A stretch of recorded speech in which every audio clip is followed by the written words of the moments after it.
1059 KNRS. There was an article today. Interesting that this would come up today, Greg, in the New York Times. Here's the headline. A constitutional convention. Question mark. Some Democrats fear it is coming. Interesting. Yeah, interesting that it may be. Well, joining us on our Newsmaker line right now is Mark Meckler. Mark is president of the Convention of States, the organization behind this. Mark, how are you? Welcome back to the Rod and Greg Show. Thanks for joining us, Mark. Hey, it's great to be with you guys. Mark, do you get a sense there is maybe the momentum may be growing more than it ever has in the past when it comes to the idea of a convention of states? Oh, yeah. I mean, you can definitely tell when you see the New York Times lashing out like this, and we see this all over the country now, but when it hits the New York Times, you know that people are taking it seriously. And I think it's correct. The left or the far left should be afraid of this. So tell me, there's varying theories on what a convention of the states would do and whether it would be a good thing or a bad thing. I don't want to mirror anything that the New York Times would lament about, so I don't want to be there. I don't want to parrot them. But what about this concept of a runaway convention? Yeah, is there a way that it could be bad? It's super interesting you mentioned that because that idea itself was propagated by the left. It started with Chief Justice Warren Burger, the Chief Justice who gave us Roe versus Wade.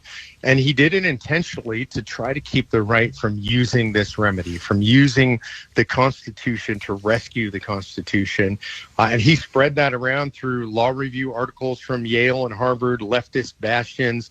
And then that spread throughout the media and unfortunately got picked up by a few on the right that fell for that ruse, and they are against it. But there really is no danger to this. It's important to remember when we get into a convention of states, it takes 34 states to call it a supermajority of states. They have to agree in advance what the limitations are, what we can talk about, and then anything that comes out of it is just a suggestion. It would take 38 states to ratify it. There are currently a large supermajority of Republican states in the country, so certainly conservatives and Republicans have nothing to fear. Mark, let me ask you this. My sense is that one of the primary focuses of the Convention of States right now would be an amendment to balance the federal budget. Would that be one of the top priorities, or is that the number one priority? It's absolutely one of the top priorities. There are three subject matter areas we're calling for the convention on, and Utah has already passed this along with 18 other states. First is anything that would put fiscal restraints on the federal government. So while a balanced budget amendment is good, alone, actually it's bad because it would encourage the federal government to impose unfunded mandates on the states. Okay. And so we would need an amendment that also prohibits unfunded mandates, prohibits these sort of roundabout ways that the federal government would force the states to do its bidding. Again, we would also want things like tax caps and spending caps, maybe tied to GDP or population growth. There are ways to limit the spending of the federal government in a myriad of ways.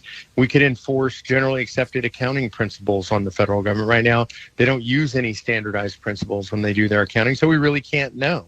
So the fiscal stuff is one thing. The second is anything that would impose term limits on D.C., and those term limits are on Congress, but also on staffers and bureaucrats. It's really important that people don't go to D.C. and make an entire career out of it.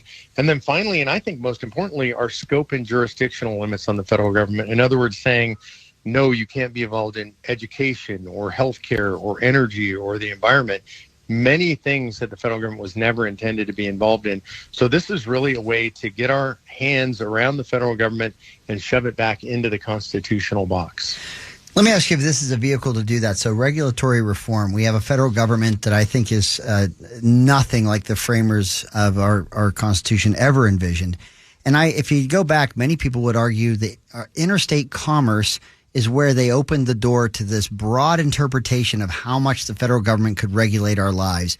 And so they started to loosely define interstate commerce, and that's how they did it. Is there any way to pull that back by defining interstate commerce, or what the roles that are not articulated in the Constitution and left to the states, how to buttress those, that intent of our Constitution? Because it's so, you meet people today and they don't even understand that we're not a federal government. We are states, sovereign states of federalism and united as states, but they see the federal government as the boss. How do you get that back, or can you? Yeah, we can. And you nailed my favorite one, which is we can redefine the Interstate Commerce Clause back to what it was intended to be. In 1787, the definition of interstate commerce was very different. First of all, the idea of regulation, when they said regulate, given the federal government the power to regulate interstate commerce. By regulate, if you read a dictionary from back then, they meant to regularize or smooth out, not to write 20,000, 30,000 pages of regulation. Second, by commerce, they meant the shipment of goods.